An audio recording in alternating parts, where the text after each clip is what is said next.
তো hello guys, কেমন আছো তোমরা? আশা করি সবাই ভালো আছো, ভালোই থাকবে। তো বর্তমান রাজ্যে এসআইআর নিয়ে বিভিন্ন তর্ক বিতর্ক চলছে এবং মানুষ সত্যি হয়রানির শিকার হচ্ছে।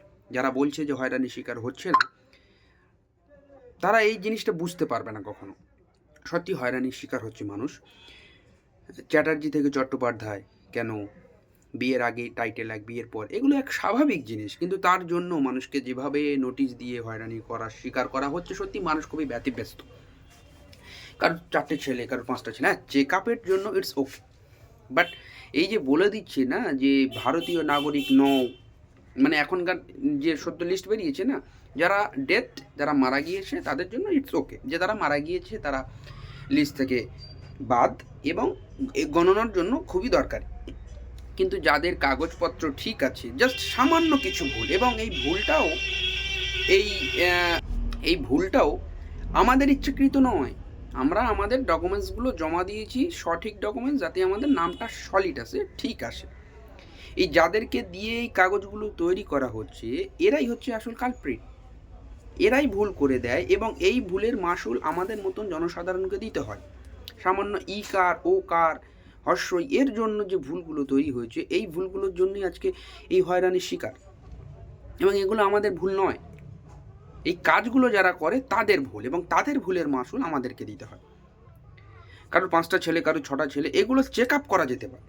নোটিশ এসছে মানে খারাপ কিছু না, এগুলো চেক আপ করে সলিড বানানো, মানে সলিড ভোটারগুলোকে খুঁজে বার করা, এর জন্য ঠিকই আছে। কিন্তু এই যে এর ফলে যে মানুষগুলো হয়রানির শিকার হচ্ছে, এগুলো কি ঠিক?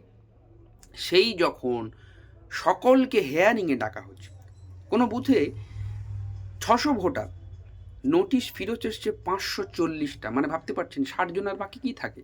পুরো সবাই সবাই। ঠিক এইভাবে 600 ভোটার যেখানে, সেখানে 540 আসে, যেখানে 900 ভোটার সেখানে 800 এসছে ফেরত নোটিশ। তো ফর্ম ফিল আপ করার লাভটা কী? প্রতিটা বুথে সকলকে হেয়ারিংয়ে ডেকে, তাদের প্রয়োজনীয় কাগজপত্র দেখে সংশোধন ভোটার লিস্ট বের করে দিলেই তো হয়। একবার ফর্ম ফিল আপ হলো, ফর্ম ফিল আপে বললো যে 2002 সালে যাদের নাম আছে তাদের কোনো টেনশন করতে হবে না, কোনো টেনশন নেই, তাদের সব কিছু পাবে।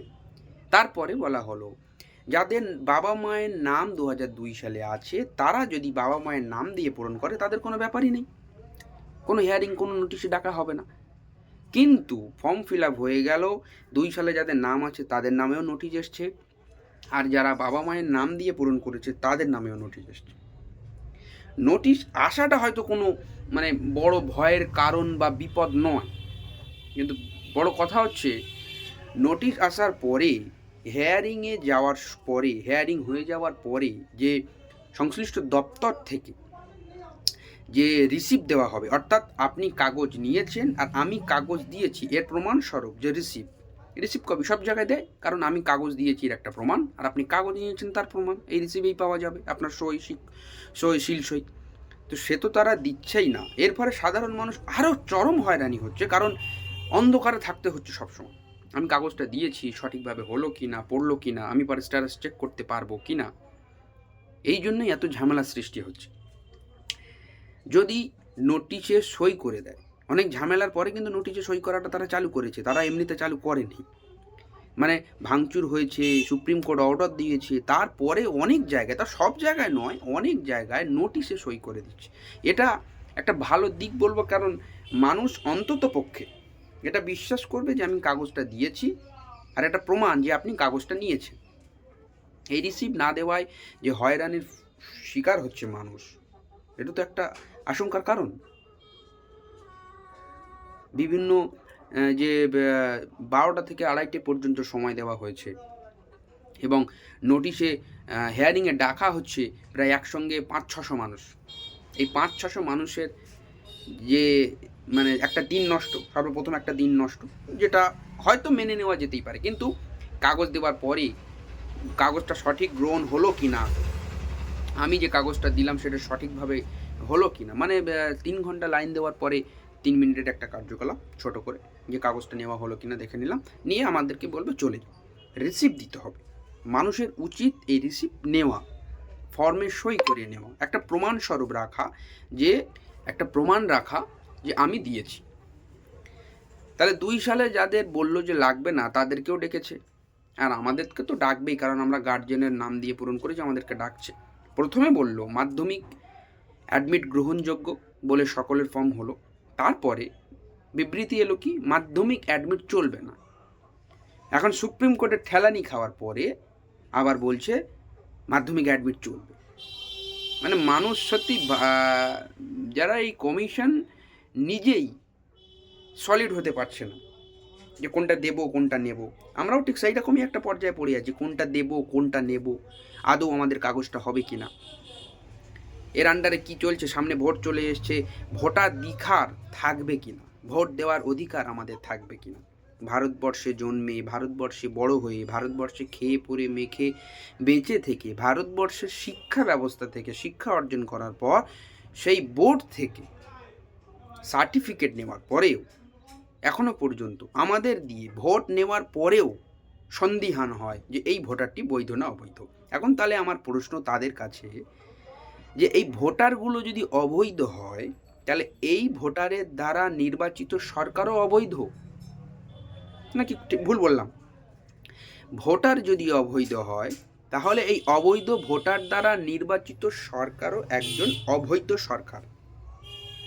এ সরকারের ভ্যালুও ঠিক ততটাই যতটাই জনগণের। তাহলে এই জনগণকে যতটা হয়রানির শিকার হচ্ছে এই সরকারকেও ততটা হয়রানির শিকার হতে হবে। মানুষকে জ্বালিয়ে, মানুষকে লাইনের পর লাইনে দাঁড় করিয়ে এভাবে মানে নিজেকে ভালো সরকার বা মানুষের জন্য সরকার বলাটা উচিত নয়।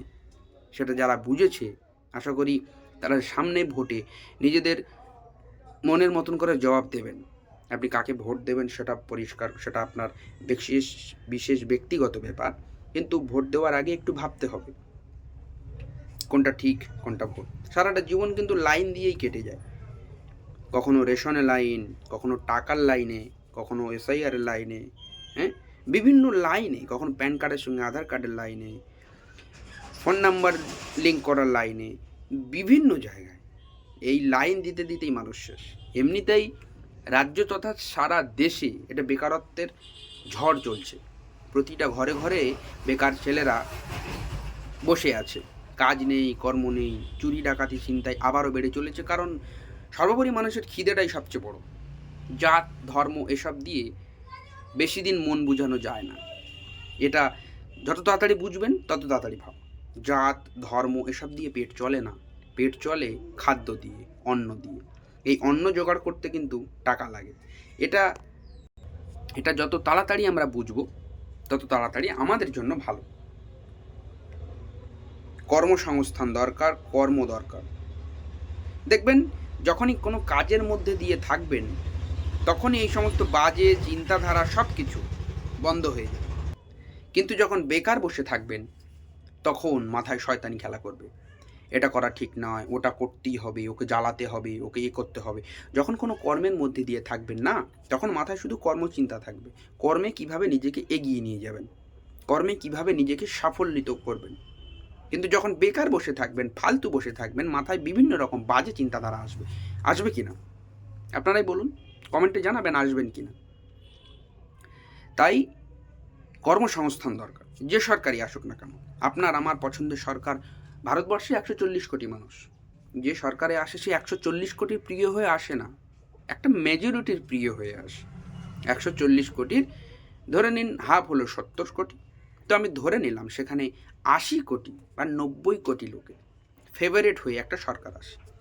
সকলে সরকার হয়ে আসে না, কিন্তু সরকারটা যখন গঠন হয় তিনি ভারতবর্ষের প্রত্যেকটি নাগরিকের সরকার, ভারতবর্ষের বসবাসকারী প্রত্যেকটি ধর্মে মানে যারা আছেন সবার সরকার।